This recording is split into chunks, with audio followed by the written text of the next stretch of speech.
Okay, Jackie, I think that's our cue to get started. Yes, thank you. I'd like to welcome everybody to the Election Advisory Committee meeting. My name is Larry Rubio.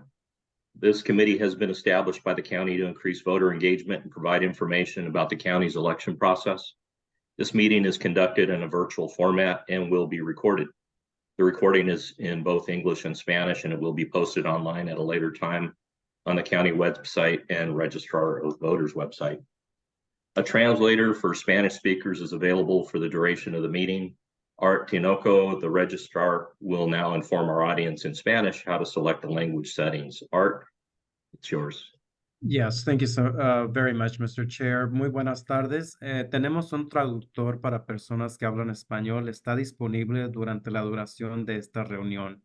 Ahorita le vamos a dar instrucciones cómo puede acceder a este traductor.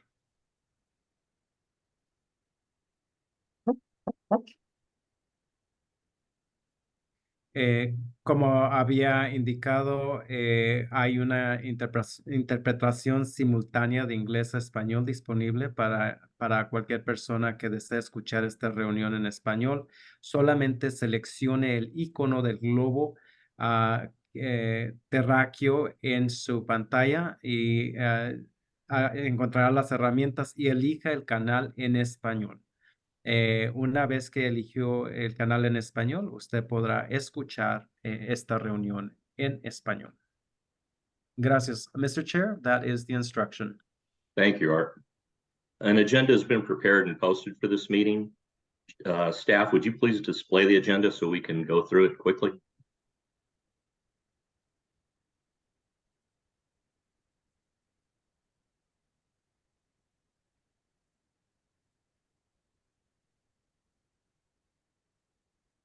Jackie, are you able to pull that up? There we go.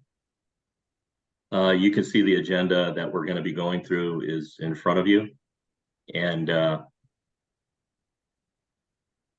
what I'd like to do is comment that during the public comment period, we ask speakers to limit remarks to 3 minutes out of respect to others to make sure that we can hear from as many speakers as possible. Depending on the number of speakers, I may reduce the time down to 2 minutes. Our general goal is to conduct the meeting within about 90 minutes, but we'll adjust that if needed. If you'd like to speak, please enter your name in the chat box. If you're not able to enter your name in the chat box, please raise your virtual hand and county staff will assist. Even the union chat, isn't Keisha and Beatriz on the board in that chat? Oh, okay. I thought you said the union chat. My bad. I know. Are we good? Yeah, Mr. Chair, if I may ask the meeting organizer to mute participants that are not committee members, please. I'm sorry, the meeting organizer. I'm sorry. Thank you. Are we good, Jackie? Yes, thank you. Okay. At this point, I'll call the meeting to order. Jackie, will you please take roll? Yes. Larry Rubio. Here. Janet Burnaby. Here. Lauren Dean. Here. Chad Schnicker. Here. Francisco Sola.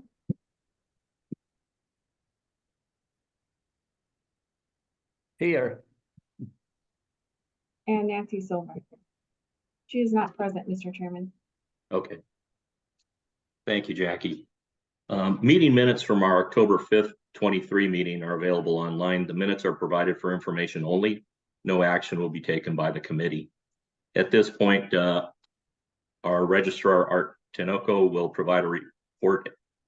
Art, I'm sorry if I'm mispronouncing your name. I'll get it right once I hear it a couple times.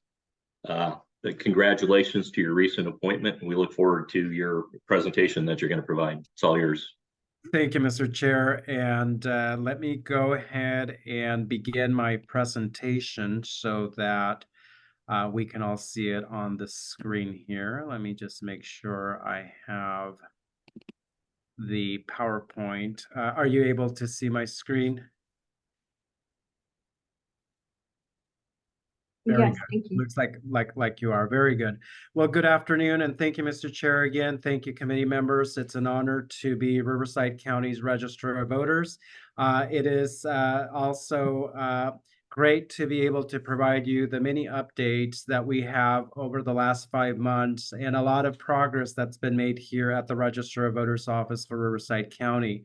I actually would like to showcase what you see here on this first screen, which is the new logo that we are using, also with our tagline, which is RivCo Vote, Your Voice, Every Vote, Our Future. So I wanted to start off with that positive note. And again, we've been working with multiple county departments, including Westbound Communications, which is a communications agency, alongside our own Department Public Information Officer to come up with these great things.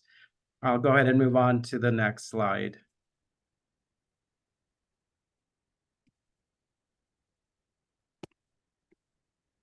Very good. As I just pointed out, it's been about 5 months. We've been preparing not only for the November 2023 election, but also the March 5th, 2024 election, which primarily I'll be speaking about. And over the 5 months, everything happened, such as the nomination period, which took place in November of 2023 for March.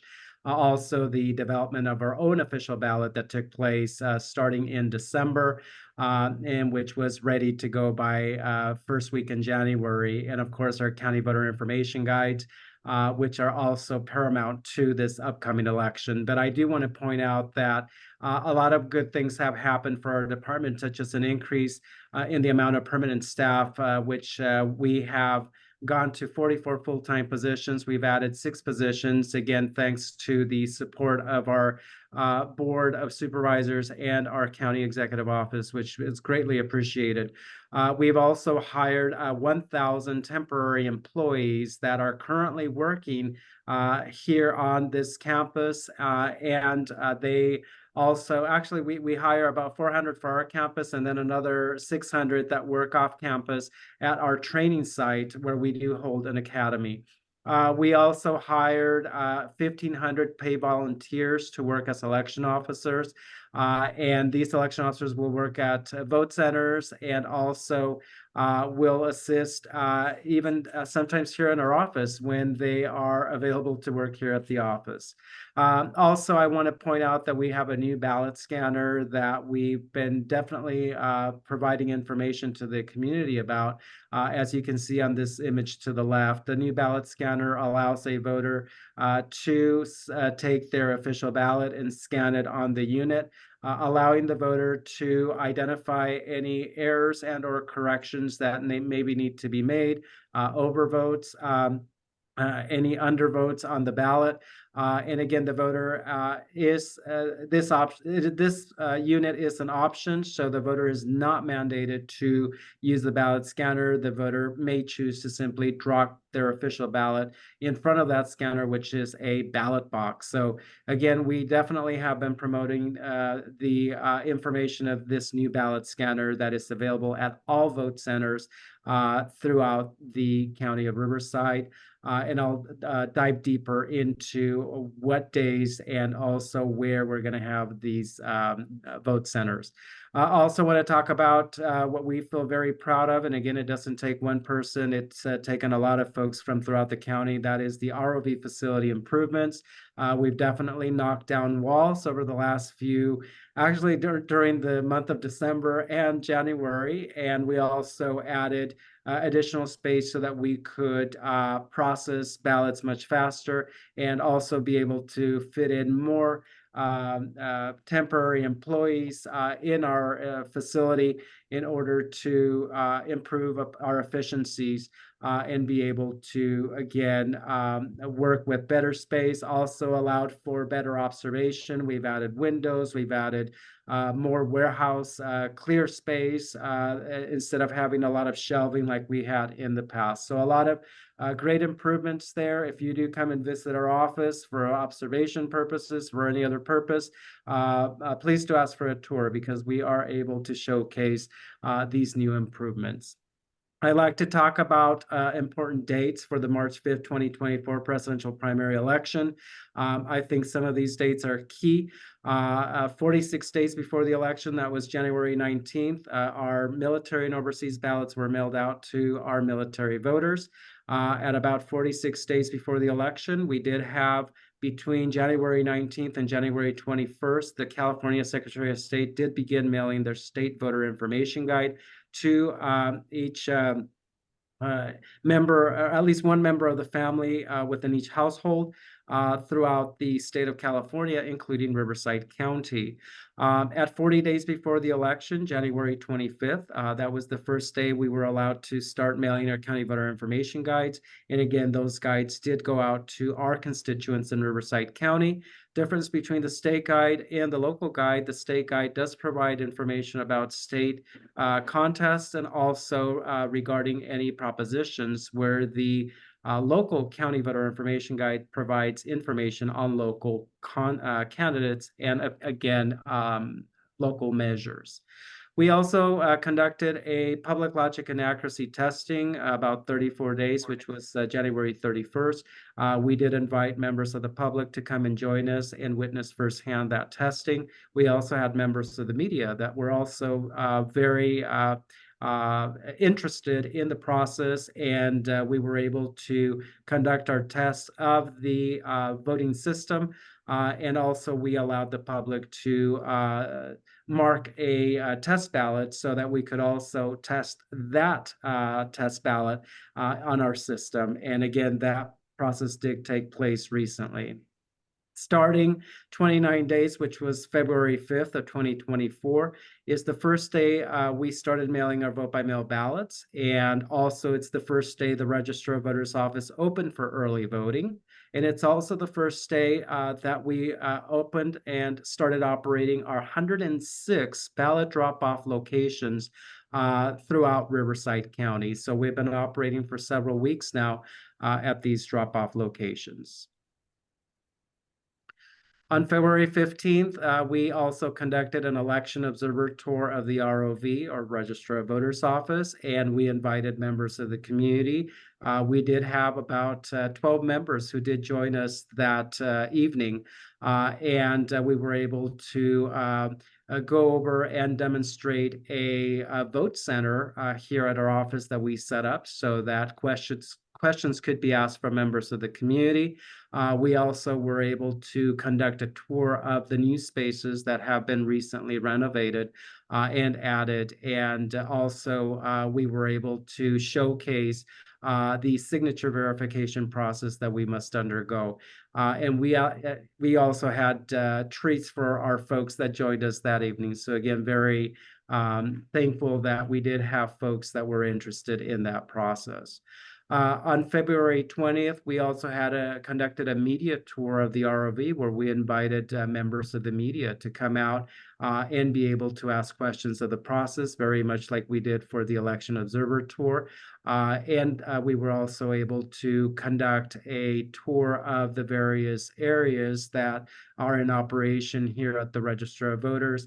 And again, the media was able to take video footage and was able to ask questions during that opportunity. I do want to mention that yesterday was the close of registration, February 20th. That's the last day to register to vote or change political party preference. However, keep note that voters may also use same-day voter registration on election day if they prefer to do so, and voters may still change their political party on election day if they desire to or change their address. On February 24th, our first 11-day vote centers will start operating. That is this coming Saturday. So we're extremely excited. We have a lot of sites that will be operating. That's 17 vote centers throughout the county. And those 17 vote centers, again, will be able to provide in-person voting for folks who may desire to go there. One note of importance is that those sites are open Saturday and Sunday, and they will be open up through March 2nd, when the next wave of sites will open throughout the county. That's our 4-day vote centers throughout the county, for a total of 131 vote centers operating starting that day. But really, it's going to be a total of 148. That would be the 17 plus the 131 that will be operating starting on March the 2nd. I'd like to point out that also on March 5th, that's on Election Day, all vote centers and ballot drop-off locations will be open from 7 a.m. to 8 p.m. Also, we are launching a pilot program to use what is known as Tenex software as a new Election Day reporting web-based platform. This system is going to be piloted. We will continue to use the former system, which is a static PDF file of our results at the same time. And we do anticipate that our first results will be provided to the public around 8:20 p.m. on election night. So a lot will be happening during that process. And again, we also anticipate that some of our vote centers will start showing up to our office at about 9 p.m., where we will start including those results. Every hour after 9 p.m., we'll continue reporting until we are finished on election night, which we anticipate we may be finished around potentially 3 a.m., hopefully sooner, where all vote centers do report back. And then lastly, I do want to point out that March 5th through April 4th, we'll be doing our 30-day canvass period. And we anticipate that we will certify the March 5th, 2024 election by April 4th of 2024, which is also the last day we can certify the election.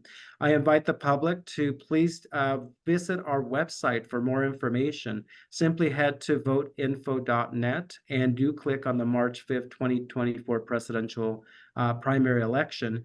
And we do have a wealth of information on our newly improved website. And I'd like to make that note so that you can visit and again, find most of your information. More than likely, you're going to find the answers to your questions on our improved website. Mr. Chair, that is the conclusion of my PowerPoint and presentation. Thank you, Art. Good presentation. I know we have at least one question from a member in the chat box. Francisco wrote, the registrar provides online the number of ballots returned up to date. I assume that is still available. Yes, that is correct. And that is available at this point. I was actually looking at it this morning. So yes, it's there. Good. Great. Like to open it up to the committee members if you have any questions of Art. He's new in the position. I'm sure he's going to be around a long time, but this is our opportunity to hit him with the first wave of questions from this group or comments. Janet, I see your hands up. Why don't we start with you? Yes, hi. wait a thank you, minute. Larry. Oh, sorry. Go ahead. Hi, thank you, Larry. First off, I wanted to go ahead and congratulate Art for his new position. I've known him for a couple years now. Seen the great work that you're doing, and trying to also see what new great work we have within the Register of Voters office.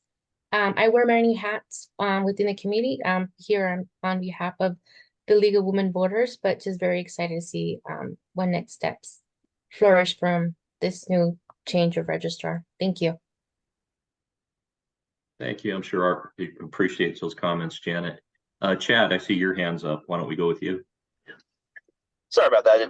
I mistook Jam Check. And I have a public comment later on, but in regards to this presentation, I guess the only question I have is I know on the conservative side, we got a number of people upset about the postcards that went out, which I understand. I mean, the Republican Party is a closed presidential primary, but when a lot of postcards went out to the MPPs, which I understand had to be done, giving them the opportunity to request a ballot for the other political parties, Democrats, American Independents, I don't believe Libertarians were on there.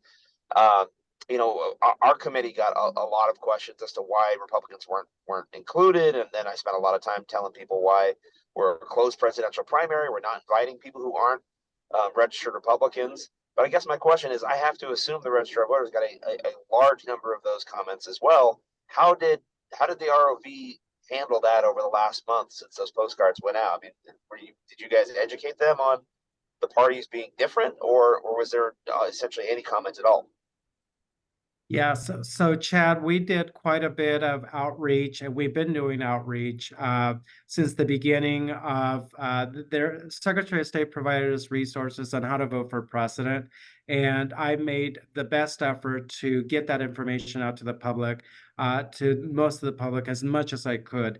And that was through outreach efforts, that was through the media, that was through any opportunity I have been given to provide that, so that our voters, especially the no party preference voters, knew how they would be able to vote for president during this upcoming election. Because again, presidential primaries are unique and they are complex. And from the beginning, I knew that. Even for myself, it's not that easy to understand the process, and it takes me sometimes a few minutes to understand exactly who I would be allowed to vote for. But hopefully, does that answer your question?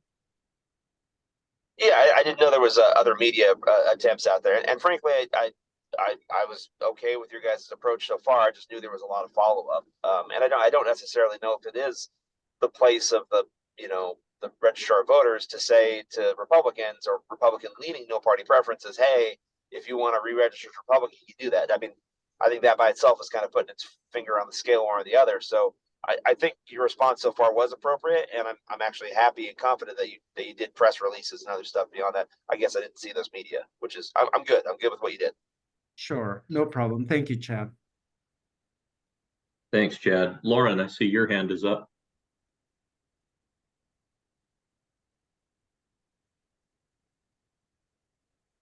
Lauren, if you're trying to weigh in, you might be muted. Of course I am, because that's the nature of the day. All right. So, in the interest of clarification, for Chad, the Libertarian Party does not select its presidential candidate by primary. We do it in convention once a year. So there is no Libertarian presidential primary.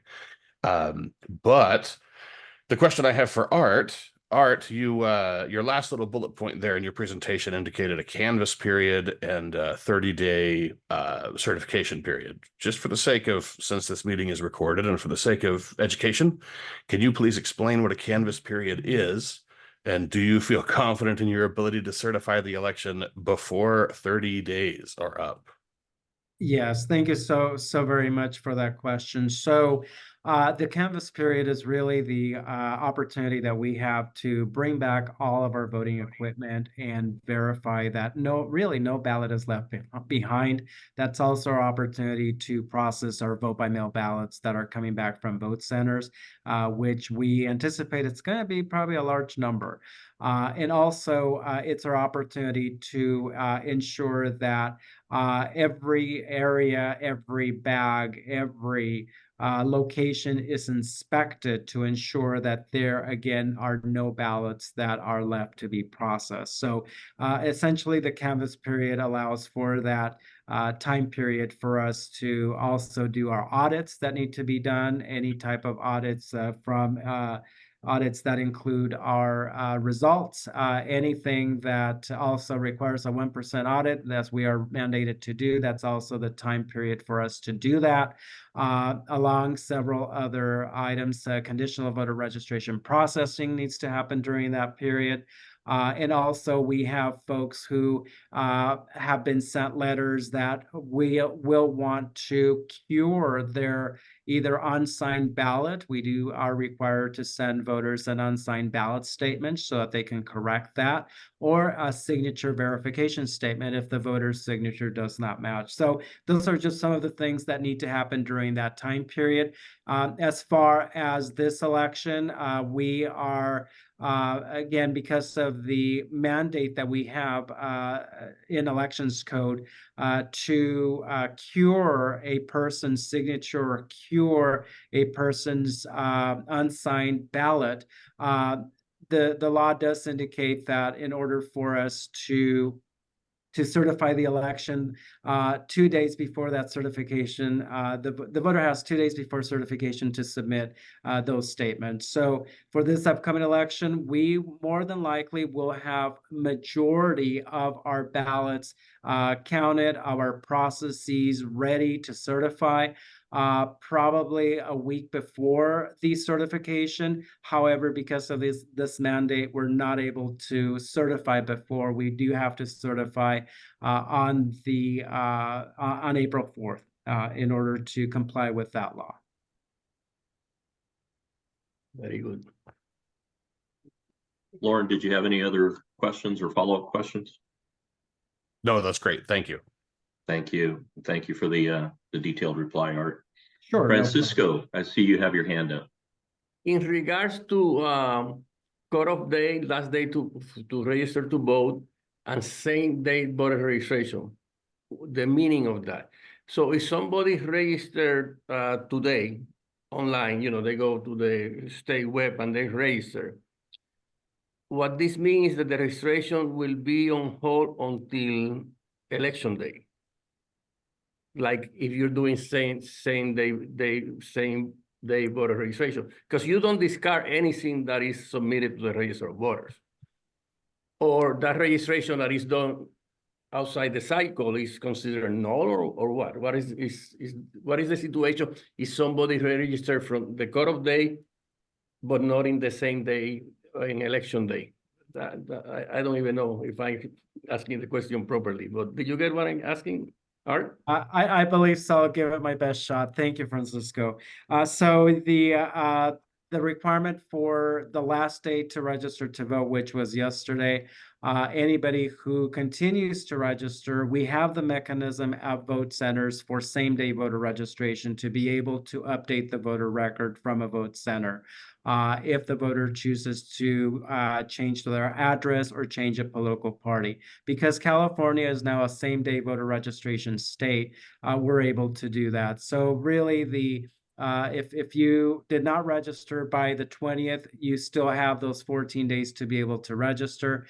And California Elections Code does allow us to do an update from our vote centers in order to be able to change a voter's registration. Okay, so the process is known also as provisional ballot. Correct. The only time we would do a conditional voter registration ballot is when we have somebody that's moving in from out of state or out of county. Then those voters, we would be required to issue a conditional voter registration ballot during the 14-day period. Very good. Any other questions, Francisco? No, I'm done. I'm good. Thank you. And again, Art, thank you for the detailed response. Sure, no problem. I don't see any other committee members with their hands up. Are there any other comments, questions from committee members? I have a couple, Art. I've noticed recently a lot of television PSAs on Riverside County voting. Great job. I'm glad to see that. Received a lot of mailers and invitations to go observe the process at your office. So it is a breath of fresh air, and appreciate what you're doing. And I think you're making a great effort. Appreciate you in that job. At this time, we're going to invite the public to comment. Jackie, do you have an update on the number of speakers that might be waiting? Mr. Chairman, at this time, I do not see any request from public members to provide a comment. Okay. Then we'll conclude the public comment period. And I'd like to invite the Election Advisory Committee members to share their thoughts or comments on this committee going forward, what we've done. I know there was one outstanding item from our last meeting, and I believe it was Chad who was brought up a great point, and we were going to do some follow-up on it. I don't know if that's occurred, but I believe it had to do with removing inactive voters and the process that needed to go through that. Of course, there's been a change in leadership in the ROV, so that might not have got conveyed to you, Art. Chad, I don't know if you remember that, or how you feel about the status of it at this point. I understand with the transition in leadership that there's certainly a lot to go on, let alone a transition in leadership so close to a major primary election. So I think it's certainly the place of, it's my position to give a lot of grace. I'm certainly interested in following up with that. I had also seen a couple of recommendations in a report from Mr. Kelly in regards to the same subject matter. There were a couple of things that could be done, and it wasn't just on sending out the postcards for the inactive voters or people that essentially rarely, if ever, vote. But Mr. Kelly had also mentioned using a third party to search for actively registered or co-registered voters in other states if they've moved out of state. And so there were a number of suggestions that Mr. Kelly had brought up that were very much in line and way better than even my idea. And I guess I was just wondering if there's, and I understand, is there an active effort towards, maybe working towards that? And, obviously didn't have to be now, but before the general election, I think that would be advantageous, and fiscally it would save the county a lot of money to not send out ballots to people that don't live here anymore.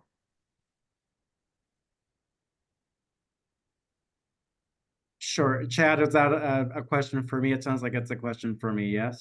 Yeah, kinda.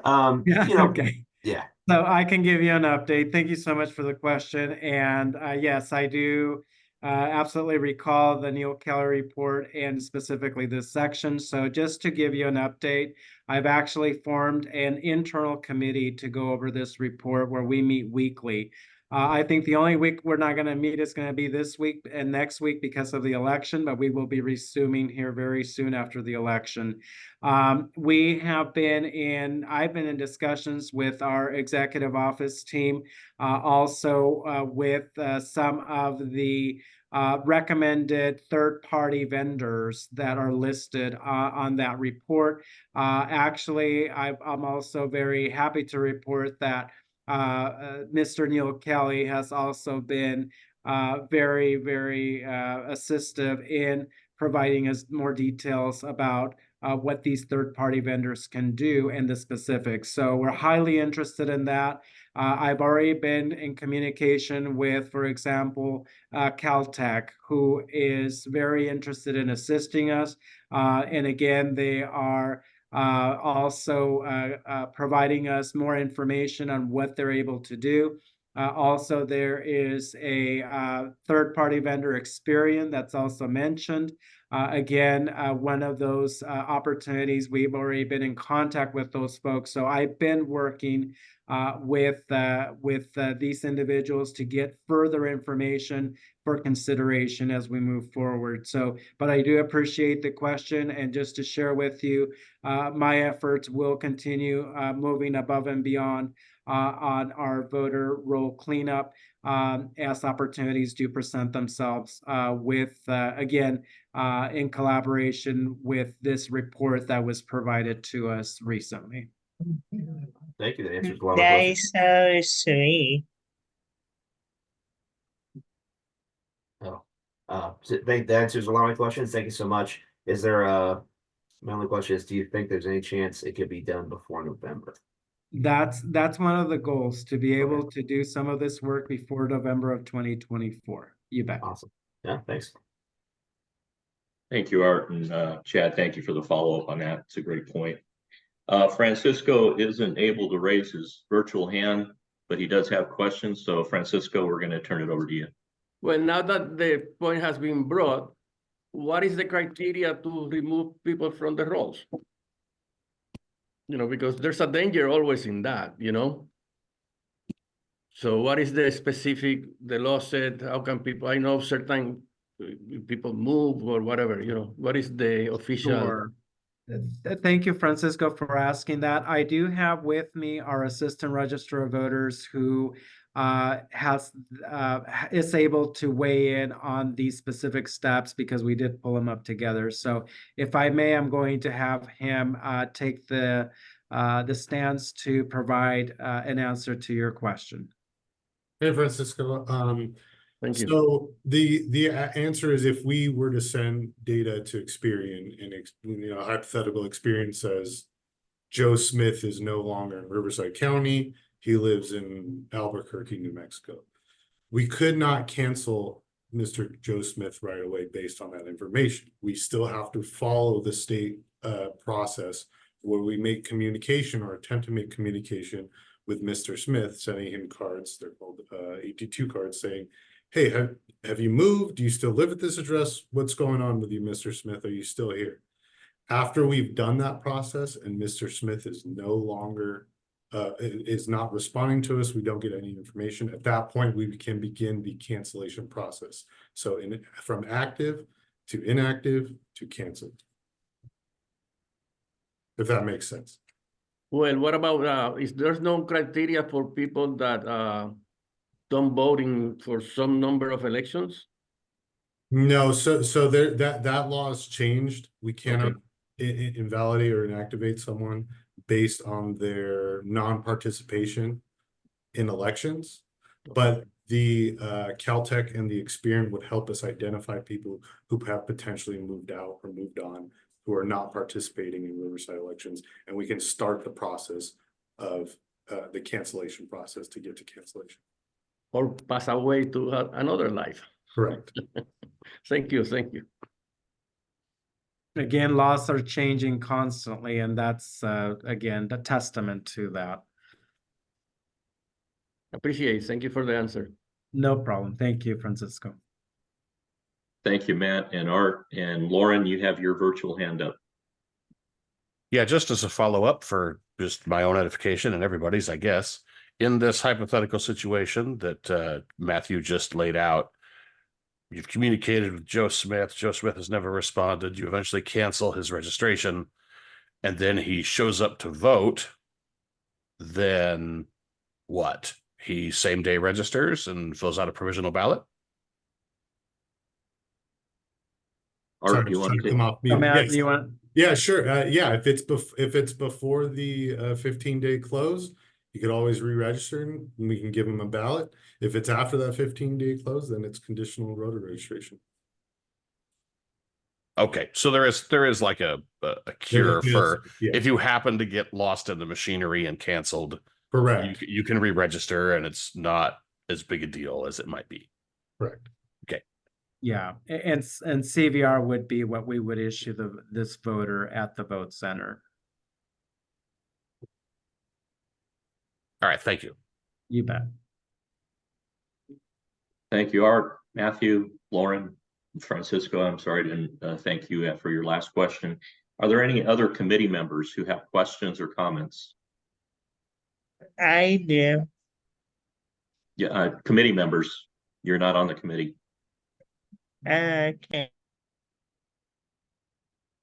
So seeing no other committee members, then we're going to close the committee discussion period at this time. Jackie, you said that we had a Shelby bunch in the virtual waiting room. Shelby, if you can hear me, this is your opportunity to ask a question or make a comment. Yes, I And you- can. Thank you. I have a few questions. The one thing I wanted to know, Art and Matt, is last time we spoke, you both said that ProVote had their ways of getting rid of the double voters and voters that have moved and such on the voter rolls. Is that something they're still able to do? Because we had the Paris election where our rolls are not clean. We now are not going to have proper rolls for March. And that's a big deal. That goes against all the election codes and such when we don't have clean rolls for our elections. So are they still able to do that? Or you guys now are talking about third-party vendors and such? So Shelby, that's in addition to the third-party vendors, and thank you again for the question. So yes, we still have ProVote still has the capability, and we did ask ProVote to verify our voter rolls. back in December. And then we, before we even sent them the data in January so that they could prepare our official ballots. Right. Well, here, the problem is we've got multiple people calling us and saying they're getting multiple ballots. My friends and other individuals have gotten, the ProVote is mailing ballots out to Nevada and Arizona. Those are just a few that we're hearing about. So that's my concern, is that nothing is being done with these rolls that really is making a dent. Yeah, if you're able to provide my office with specific examples, every voter's ballot is unique. And of course, every situation would be unique so that we can research it. Unfortunately, I can't tell you why those ballots are being issued to those voters. Again, because every voter's circumstances are very different. Right. I can tell you during a presidential primary election, there will be voters that will be getting 2 ballots if they request to either change their party, and we've already sent out ballots, or if the voter simply decides that they want to, if there are no party preference voter and they want to cross over, if they've already received that no party preference ballot and they decide to cross over before election day, of course, they're going to get another ballot. Right. Right. Yeah, the instances I'm talking about are people that we've been complaining about for 3 years now that continue to get double ballots and ballots mailed to them when they now live out of state for 3 and 4 years. So that's my concern, because I was hoping that those would be ones that ProVote would be able to identify immediately. But anyway, I also had a question about voting. If the voters are allowed to use their mail-in ballot and vote on that and bring that into their vote centers? Are they allowed to do that, or do they have to turn in their ballot and get one printed from the system? So if the voter decides they want to go to a vote center, they don't even need to surrender their vote by mail ballot that they received through the USPS. Right. But do they, what we're wanting to know is if they can use their mail-in ballot to vote with. Is that okay out here? They can go to the vote center and vote there and drop it off. Yes. Okay. And then one more thing, the 10X software that provides the early results, can you explain to me how that works? Sure. So what 10X is, it's a web-based system, and it really just goes into further detail on breaking down the various categories. And it actually gives you a more robust view of the different results that we have there. We're actually wanting to see if through this pilot program we can show undervotes and overvotes, just as an example, because the software has that capability. And you will be able to see pretty much the layout that you've seen on the static reports, but you will be able to see a much cleaner layout and much, how could I put it, much more organized, where you would be able to see the information that's much cleaner. And currently our static reports, that's all you get. With this, you should be able to browse from window to window without much of a hassle. And it would be nice, it's going to be nice to be able to see this improved reporting method. Of course, as I pointed out, we're also going to use the former method. We're going to be paralleling the former method, which is the static reporting that we've always used. Okay, right. And that information is shared only with the ROV office? That's not disseminated? When you say with the ROV office, what do you mean? The early results, who is 10X? What is the software? Who's it sharing it with? It's actually on our website. It's part of our website. It'll be on voteinfo.net. So the voters can go on the website and start seeing early results on the website? You will be able to see the results at the same time that it's going to follow the same schedule we've always followed on results reporting. Okay, and it's going to be through our website, yes. Okay, but if the voting system isn't on the internet, how is that possible? It's not connected to any voting system. We actually have to take the results from our ballot counting room, and then we have to come out of that environment and then be able to upload those onto this web-based system. Got it. So you guys are doing that. It's not the system. Why don't you exchange numbers or email addresses with Shelby, and you two can discuss this offline? Sure. You bet. Thank you. Sure. Shelby, And thank you for your comments. Sorry. I see Lauren, you have your hand up. Yeah, now I just can't leave it alone. So I want to clarify something that Shelby asked, just to be sure, because I don't know if this is where she was angling with the question, but it does seem like something that is worth asking about. She mentioned, can you use your mail-in ballot at a polling place, at a voting center? So hypothetically, I show up with my mail-in ballot, I've got it filled out. What do I do with it? Is the expectation then that I would put it in its envelope and drop it in an envelope drop box? Or could I take my filled out mail-in ballot and put it in the actual regular ballot box where all the other ballots are going? Can I run it through the scanner right there so that I can see that it's gone? What do I do with my mail-in ballot if I show up with it filled out at the polling place, but I don't want to just drop it in the box? Yeah, so thank you for asking that. So we have developed a process for those situations. So if a voter does not want us drop the ballot inside of the envelope, then we have a process that needs to be followed so that we can keep track of where that ballot is going. Or if the voter simply wants to use the scanner, they may, but again, there's that process that the voter will need to go through as they check in. And again, there's the voter that's just the voter that does want to put it in the envelope, then they can do that as well. Matt, did you have any further? I know you came on. I did. No, I'm Okay. sorry. Yeah. So, yes, they can do that. It's just they would have to pretty much stand in the same line as you were getting a new ballot, because you have to be processed. That ballot that you want to drop in the normal kind of ballot box has to be reconciled. So it's pretty much a live ballot at that time. It's called live vote by mail.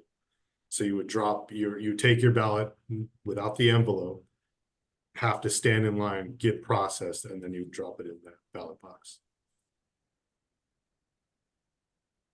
All Does right, that answer the question? that does. Thank you. Okay, you bet.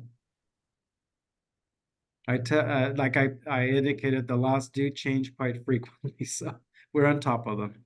No, I get it, and that I don't want to call that into question at all, but there's a whole lot of moving parts to this process, so specificity helps everyone, right? You bet. Thank you, Lauren. I had the same question in my mind when that topic came up. I appreciate you clarifying it. As you see, I did circle back and reopen public comment without announcing that to the committee. I apologize, but Shelby was in the waiting room. We had a little difficulty getting her in. So I appreciate your patience with me on that. And Art, thank you for fielding those questions. Are there any other members of the public or committee members with questions or comments? Can I ask my question? Sure, go ahead. Could you please share your name with us? Okay, my real name is Manu Chopra. And my question is, how many ballots could I fill out if me and my friend fill it out together? I'm sorry. Art, did you understand the question? Not quite. If I can get a little bit of clarification. Okay, how many ballots can I fill out? Like me and my friend can fill out together? And how many times can I vote? Thank you. And I believe it's regarding the legal requirement of how many times a person can vote. You can only vote once. And just to clarify that, if, for example, you do receive 2 ballots because, the example I gave before, you're a no party preference voter, you can only return one of those 2 ballots. If you try to return any other ballots, then our system will automatically flag that and it'll void any future ballots. But at the same time, if anybody does attempt to vote twice, then we would refer those situations to the district attorney's office for further investigation. Thank you, Art. Okay, we're going to move this meeting along. I thank you all for participating. Francisco, appreciate you coming on and serving as a committee member. Did Nancy Silver show up? Jackie, do you know whether she made it online? She did not. I do not see any user. Okay, well, maybe we'll get her next time around. The committee will reconvene after the registrar takes the March 5th, 24 election results to the Board of Supervisors for certification. A future meeting date will be announced. Meeting notices and agendas will be posted on the county website and registrar of voters website. Without any further ado, this meeting is adjourned. Thank you for your time. Appreciate all of you. Thank you.